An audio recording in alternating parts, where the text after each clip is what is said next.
예. 하나님은 예수 이름으로 일하시는 분이십니다. 예수 이름으로 일하시는데 성령도 예수 이름으로 보내셨고 기도 응답도 예수 이름으로 하시는 분입니다. 예수 이름은 하나님이 일하시는 방법입니다.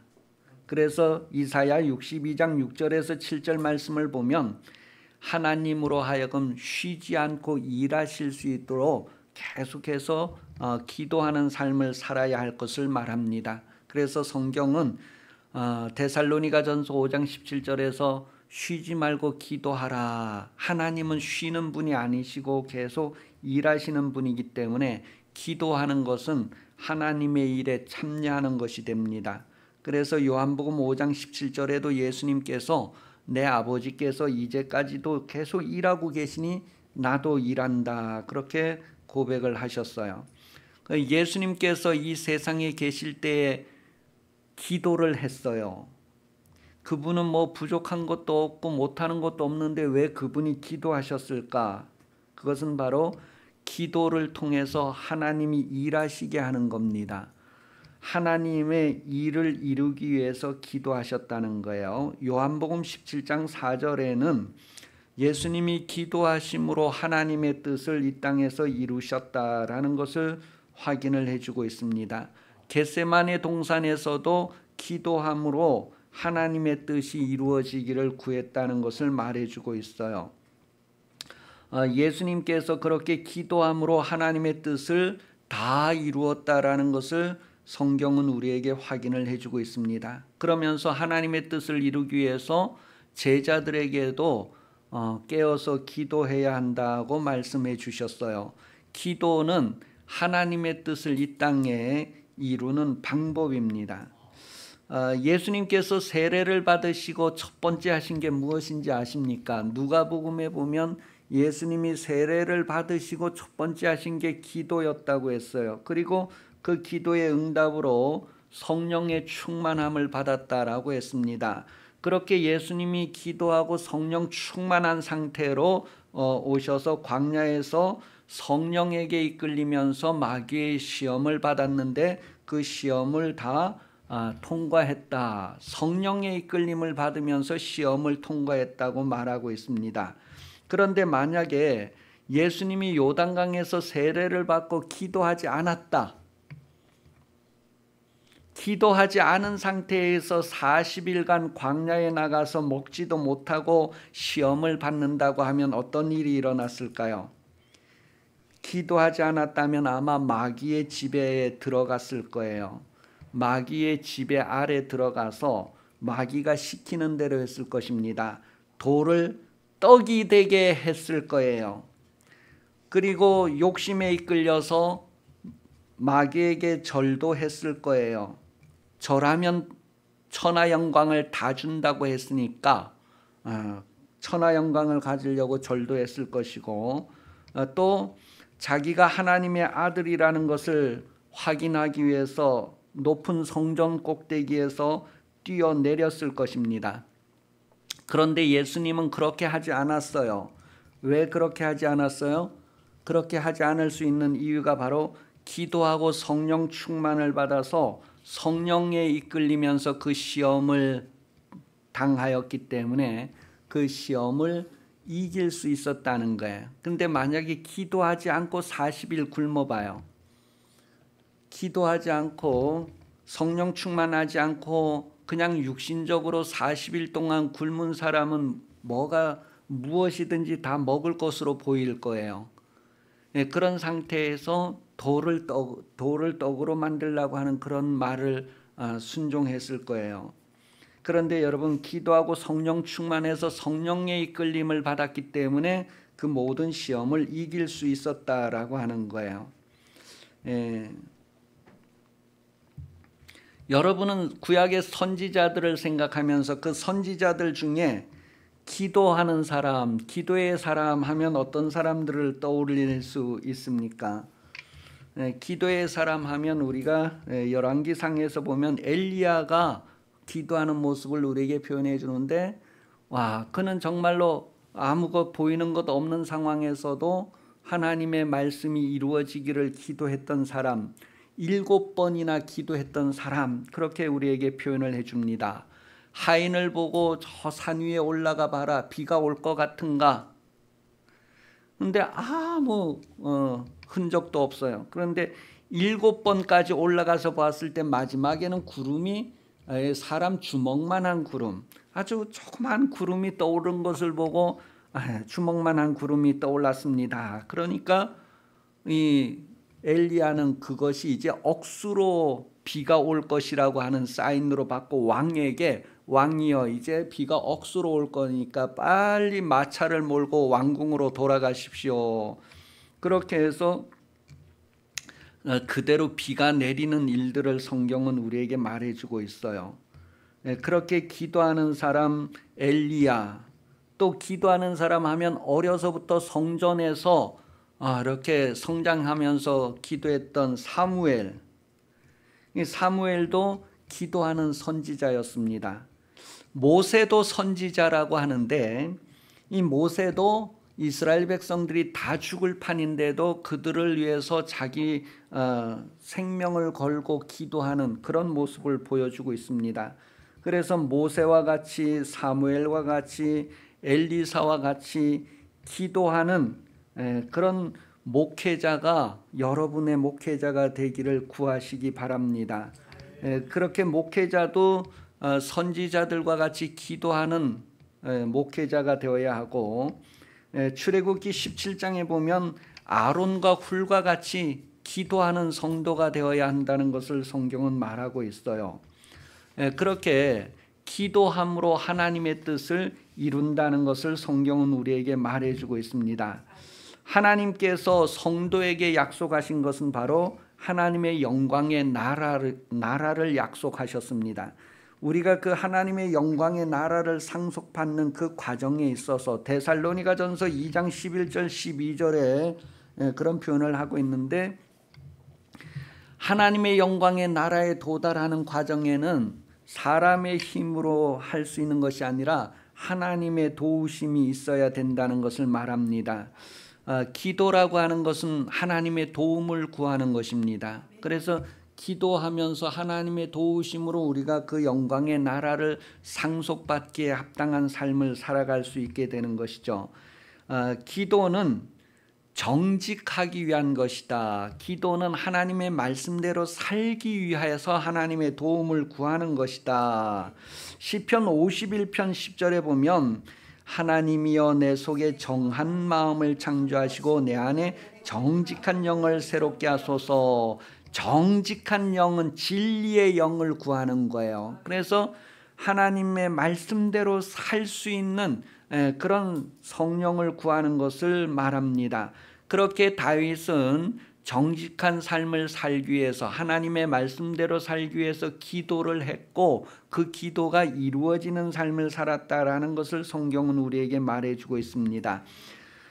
열왕기상 3장 6절에 보면 솔로몬이 이르되 주의 종 내 아버지 다윗이 성실과 공의와 정직한 마음으로 주와 함께 주 앞에서 행함으로 주께서 그에게 큰 은혜를 베푸셨고 주께서 또 그를 위하여 이 큰 은혜를 항상 주사 오늘같이 그의 자리에 앉은 아들을 그에게 주셨나이다.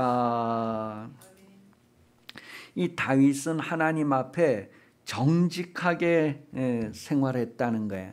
정직한 마음을 가지고 정직한 삶을 살았다는 것을 우리에게 확인을 해주고 있습니다.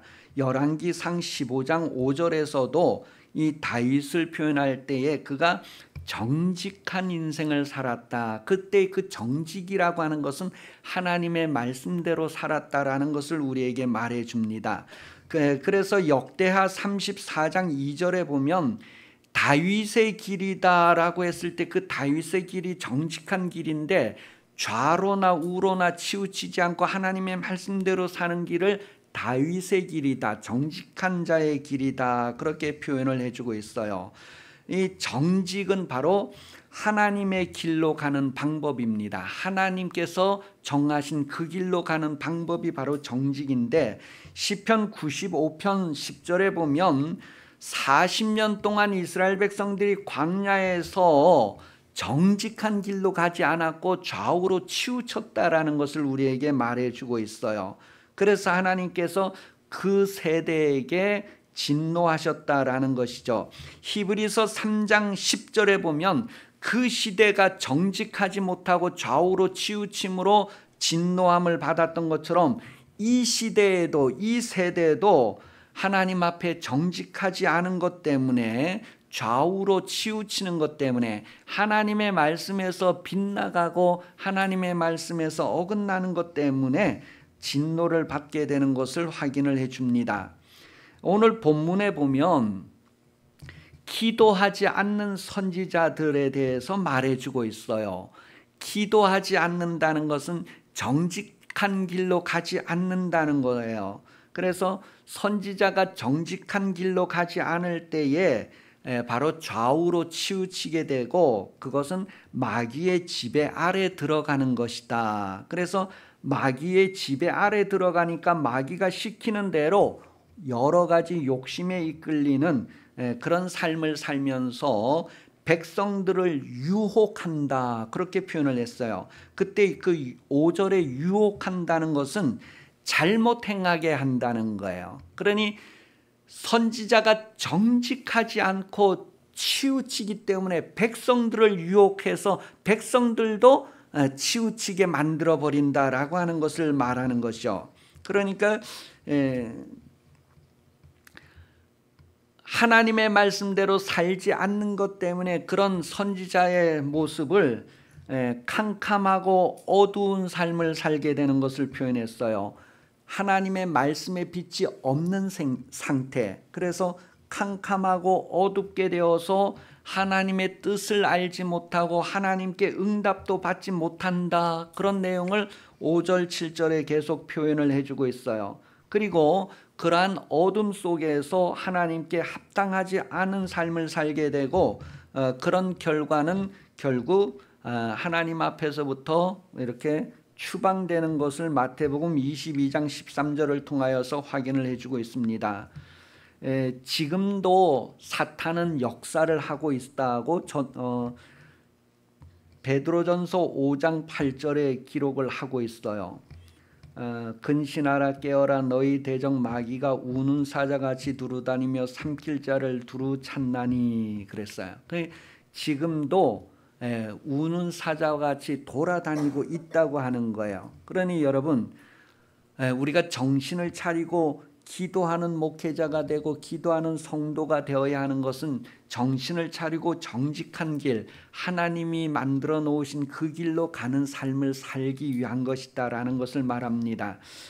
겟세마네 동산에서 예수님은 기도하셔서 하나님의 뜻을 이루었어요. 그런데 겟세마네 동산에서 제자들은 기도하지 못했어요. 그들은 다 졸며 잤어요. 그러한 결과가 어떻게 나타났느냐 하면 마태복음 26장에 보면 베드로가 기도하지 않은 까닭에 주를 모른다고 부인하는 내용을 기록합니다. 마가복음 14장 50절에 보면 제자들이 겟세마네 동산에서 다 졸며 자서 그 결과로 예수님을 다 버리고 도망했다, 그런 표현이 나와요.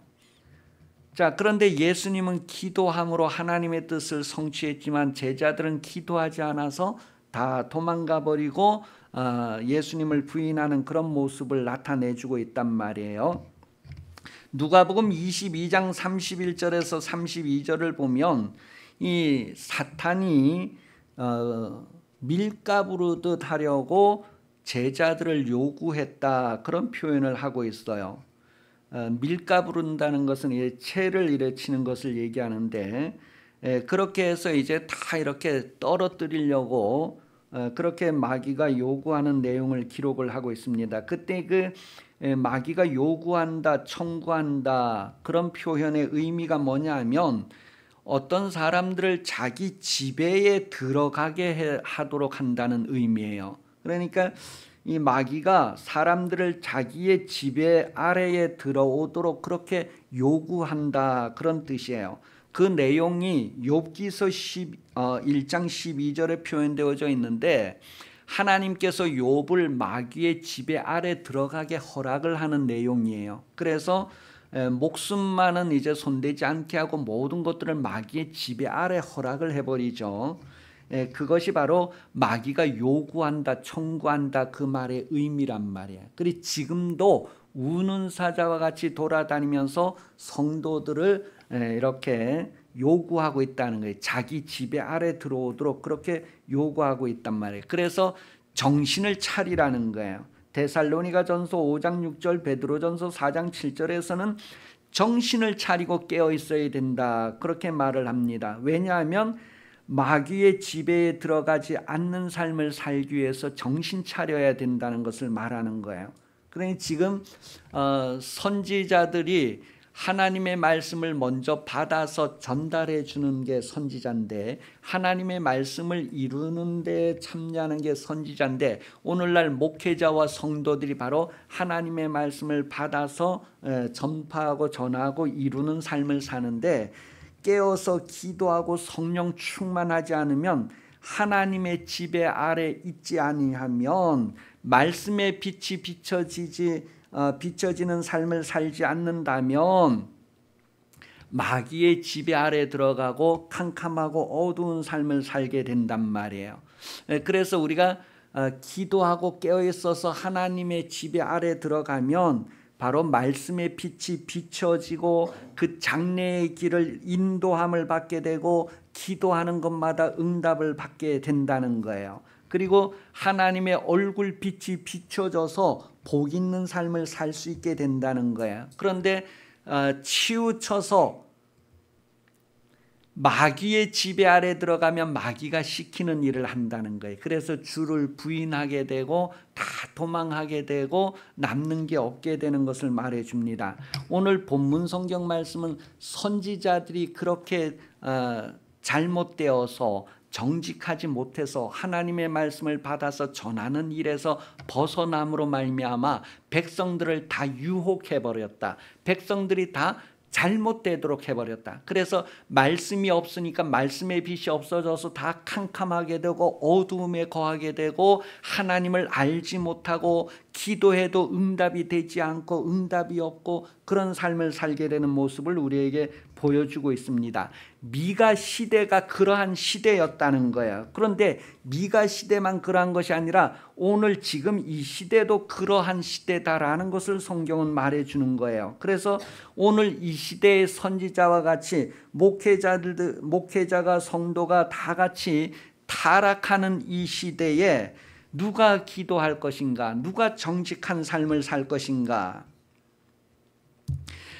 그 당시에 예루살렘 교회가 무너지는 모습을 오늘 본문 후반에 이렇게 쭉 설명을 해주고 있어요. 예루살렘 교회가 무너지는, 예루살렘이 무너지고 예배가 무너지고 그러는 모습을 오늘 성경 후반부에 쭉 기록하고 있는데, 지금 이 시대에도 주님의 몸된 교회가 무너지고 예배가 무너지는 그런 시대가 되었는데, 이런 시대 가운데에서 우리는 신령한 성전이 되고 또 신령한 예배자가 되어야 할 것을 성경이 말해주는 거예요.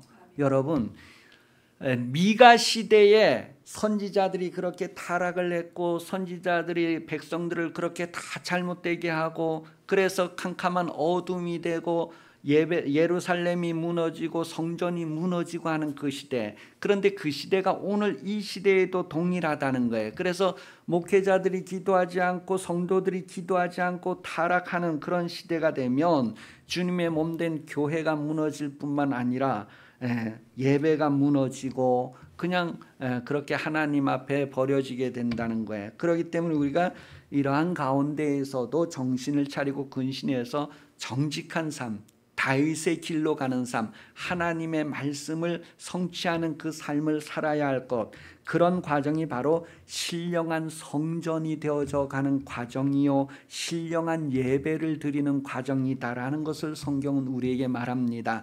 베드로를 통해서 우리에게 교훈하는 것은 신령한 예배자가 되라는 거예요. 신령한 성전, 거룩한 성전으로 하나님이 임재하시는 그런 인생이 되어야 할 것을 말하고 있습니다. 그러기 위해서는 정직한 영을 새롭게 해달라고 기도했던 다윗과 같이 정직한 그 길을 가면서 좌로나 우로나 치우치지 않는 하나님의 뜻을 그대로 이루는 삶, 그래서 기도하며 그 길을 갔던 주님의 모습이 여러분에게도 그대로 반영되어지고 이루어지는 인생 되기를 예수님 이름으로 축복합니다. 기도하겠습니다. 하나님 아버지, 우리가 하나님의 말씀대로 사는 인생을 살게 해 주시옵소서. 하나님의 말씀에서 떠나서 굽어진 인생이 되지 않게 하시고 빗나가는 인생이 되지 않게 하시고 정직한 인생 되기 위해서 기도하게 하시고 성령의 인도함을 구하는 삶이 되게 하여 주시옵소서. 하나님 아버지, 참으로 우리에게서 예수 그리스도의 아름다움이 드러나게 해 주시기를 간절히 원합니다. 육신에 있는 동안에 하나님의 말씀을 충만하게 받게 하시고 하나님의 말씀으로 우리의 영이 새로워지게 하시고 우리의 생활과 인생이 새로워지게 하시고 하나님 앞에 신령한 성전으로 지어져 가면서 신령한 예배자로 세워져 가는 아름다움이 되게 해 주시옵소서. 다시 오시는 예수 그리스도 은혜 베풀어 주시며 하나님 아버지 사랑하심과 성령 감화 감동 교제 역사 인도하시는 은총이 주일 오후 예배 참석하여 머리 숙인 성도들 위해 영원히 함께 하시기를 간절히 축원하옵나이다. 아멘.